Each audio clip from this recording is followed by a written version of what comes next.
The statue was talking. The statue was talking? Yes. And what did it say?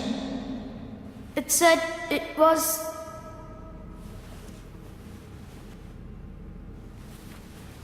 That's a very bad word. There's no gaming genre in which story is more important than this, the point-and-click adventure. I mean, that's the whole point of these games, telling a story, and giving the player a central role in its progression. That's the thing, I mean, you're still playing, right? Piecing together the mystery may be the objective, but to do that, you're still playing a video game. So even if a game has the most interesting story in the world, if it's not a very good video game, it's kind of hard to care. It needs to play well, not just tell well. The Raven doesn't really do either.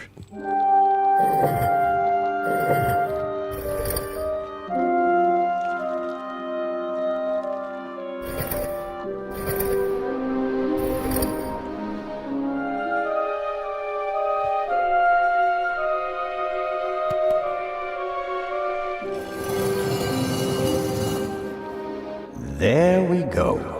So this is Chapter 2 of The Raven, Legacy of a Master Thief. It's called Ancestry of Lies, and obviously it's picking up where the Eye of the Sphinx left off. Europe's most precious treasures are being plundered by a mysterious thief, known simply as The Raven. He's believed to be fatally wounded in Paris, but then years later, there's a familiar robbery at the British Museum, where the thief left a familiar calling card, a single feather of a raven.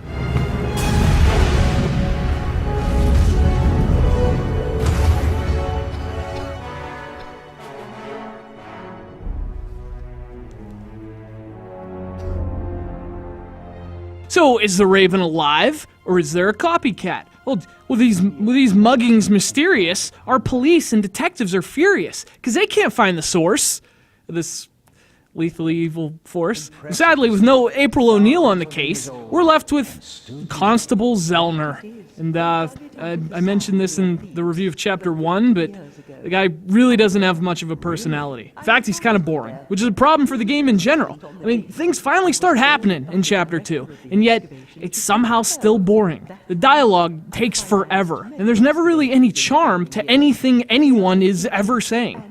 Now, I don't want to go into story specifics. With a game like this, there's really no way to do that without giving away spoilers. But suffice to say, Zellner wakes up in a bit of a pickle. That's the thing, though. It should be a pretty heavy scene, but it's not. You don't really care. Chapter 2 starts, and things finally start to get theoretically interesting, but because of the boring characters and over-long dialogue, they're never as moving or interesting as they probably should be. I am sorry you have to see all this. I should have used more chloroform. Now, that said, that's still an improvement over Chapter 1, which was indescribably boring. Problem is, the gameplay hasn't improved. And what I said earlier about how story-driven games still have to play well, the Raven doesn't. I mean, it's not terrible, but it is kind of irritating. You walk incredibly slow, and worse, the controls are kind of clunky. I mean, even just turning around feels awkward, let alone, like, choosing and clicking objects. It's just never as smooth as it should be. And then the game just freezes your system. That's real smooth.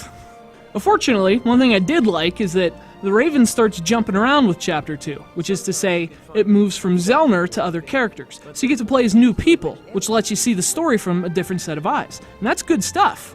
Then again, not as good as it could be. The new characters are never all that interesting either. And for a game that's all about story to have such flat characters and boring dialogue, that's probably the biggest problem with the Raven. I could say I enjoyed Chapter 2 more than Chapter 1, but that's not really saying much. Gameplay's still messy, the characters are still flat, and the dialogue's way too long. And even though the story's better, and the music's still good, and the environments are still nice, the Raven never manages to actually entertain you. An Ancestry of Lies feels twice as long as it actually is. It's like an everlasting gobstopper of boredom. You can suck it and suck it and suck it, and it just keeps sucking. Then it's settled.